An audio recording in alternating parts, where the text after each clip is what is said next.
Olá irmãos, a paz do Senhor Jesus, tudo bem com vocês? Hoje eu queria falar mais um pouquinho sobre Gog e Magog.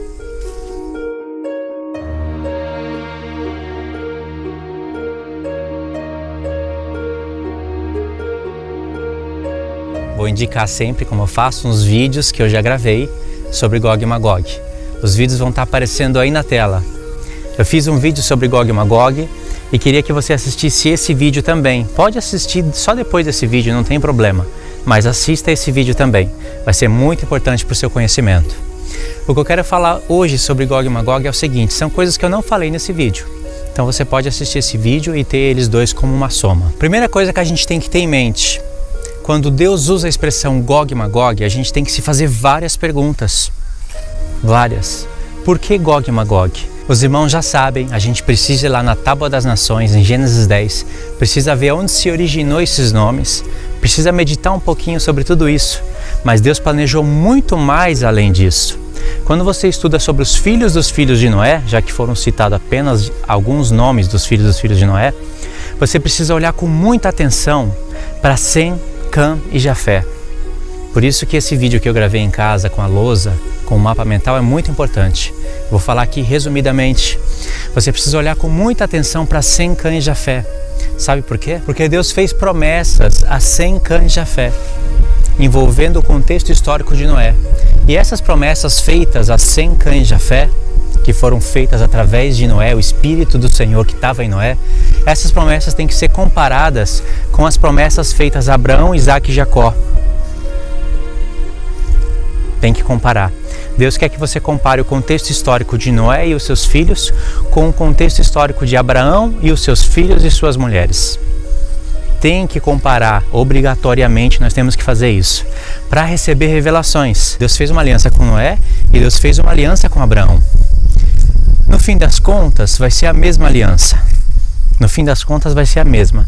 Mas só que as promessas, elas têm características diferentes. Então é preciso comparar para entender o plano de Deus espiritual sobre todos esses assuntos. Você sabia que o nome dos filhos de Noé estão aparecendo na estátua de Daniel 2 e nos 4 animais de Daniel 7?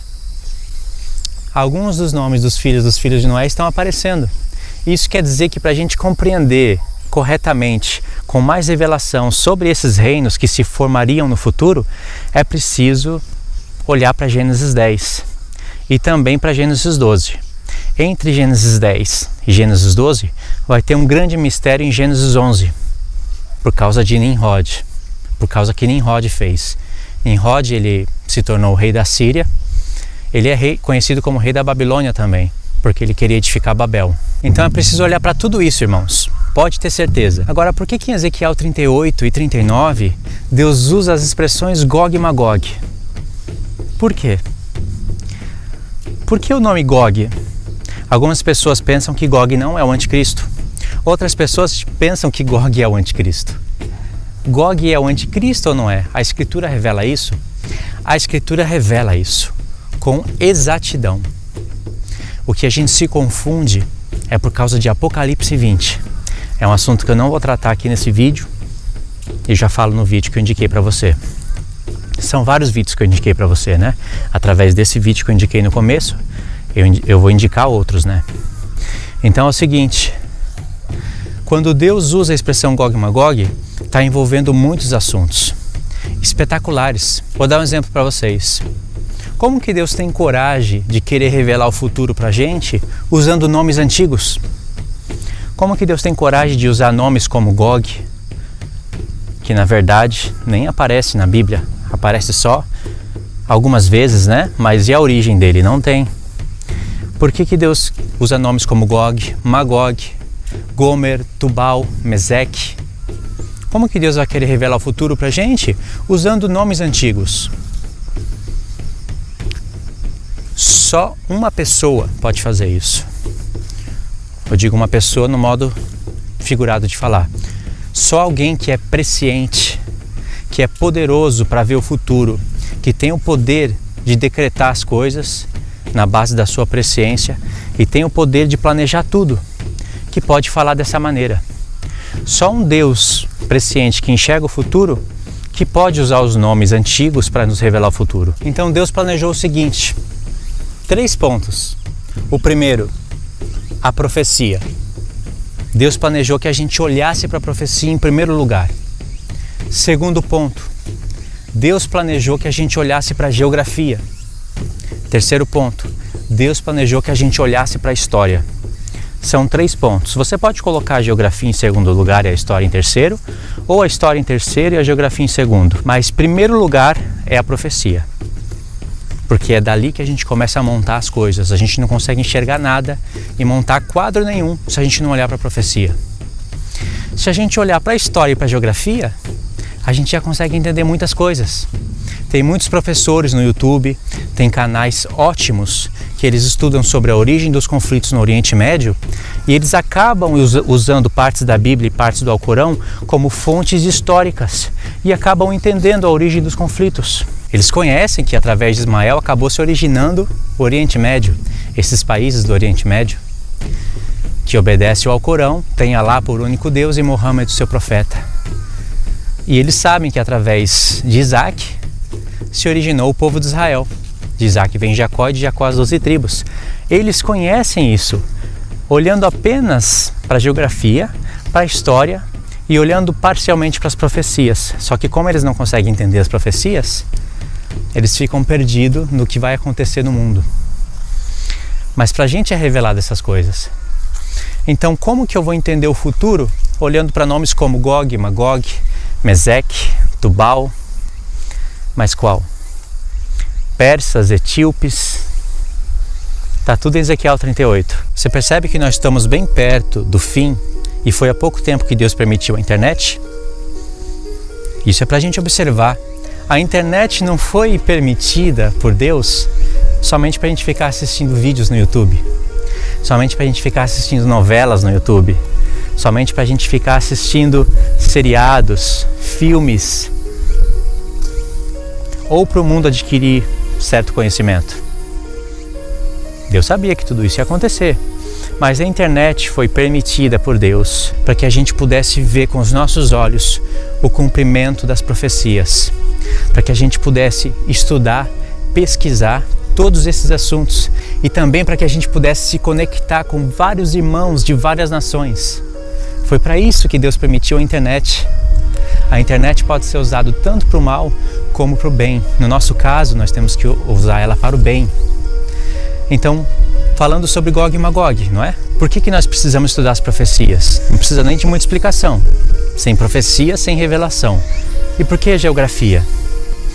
Quando você estuda geografia, pelo menos um pouquinho, todo professor de geografia ele vai ter uma porção da história. Só que o foco é na geografia.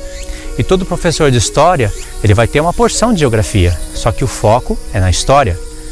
Como é que um professor vai estudar história sem olhar a parte geográfica? Como que um professor de geografia vai dar aula de geografia sem tocar na parte histórica? Só que cada professor foca num ponto. Por isso que a geografia e a história são importantes. E nós precisamos comparar a geografia histórica bíblica com a geografia atual. Deus deixou isso para que a gente estudasse. Como é que eu vou estudar a profecia que me revela o futuro sem conhecer a geografia antiga e sem conhecer a geografia atual? Então é preciso de gastar um tempinho nessas coisas. Para quem não está acostumado a estudar isso, a procurar mapas, a pesquisar lugares, você vai precisar de gastar um tempo pesquisando tudo isso para você entender bem sobre Gog e Magog. Então, irmãos, eu vou explicar rapidamente por que Gog é o anticristo. Vocês vão compreender isso.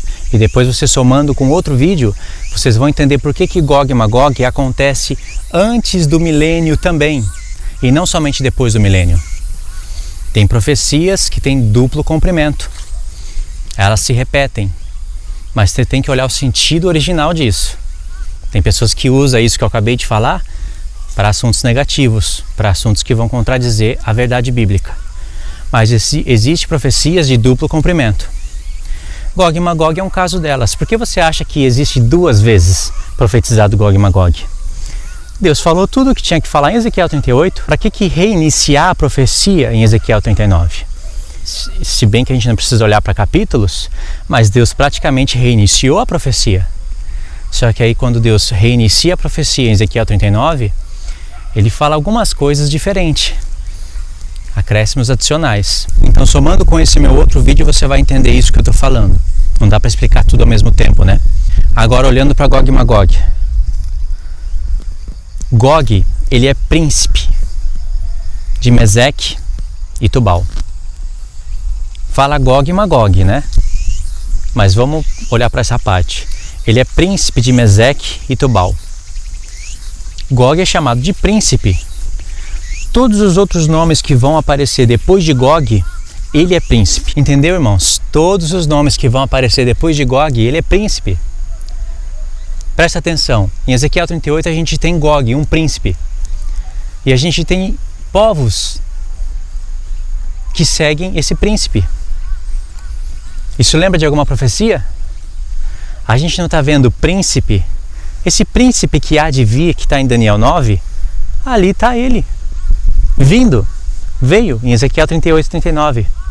E ali está o seu povo. Eu não tenho dúvida nenhuma disso. Gog é um príncipe de povos e nações.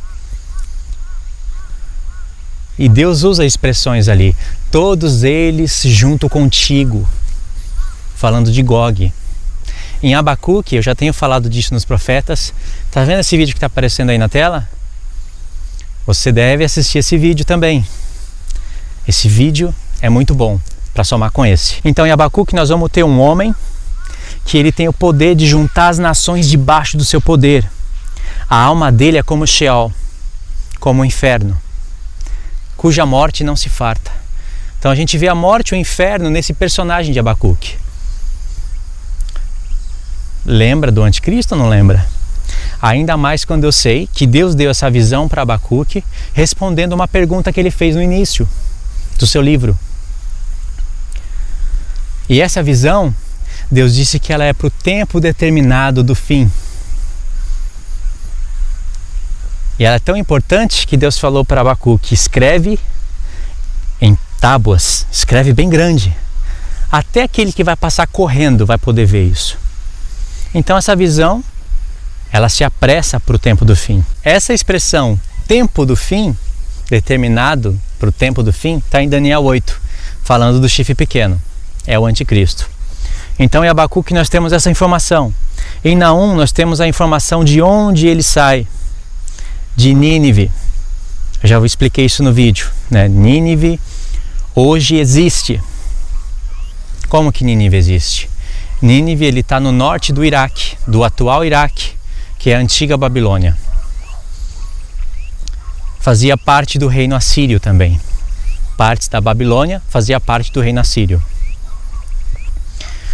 Então é muita informação que a gente tem que cruzar e a gente tem que meditar, porque os mapas nos mostram isso. A história geográfica bíblica nos mostram isso. Então quando Deus mostra para mim e para você na profecia Gog, príncipe, chefe, cabeça, está falando de um príncipe que haveria de vir, e ali ele veio naquele momento.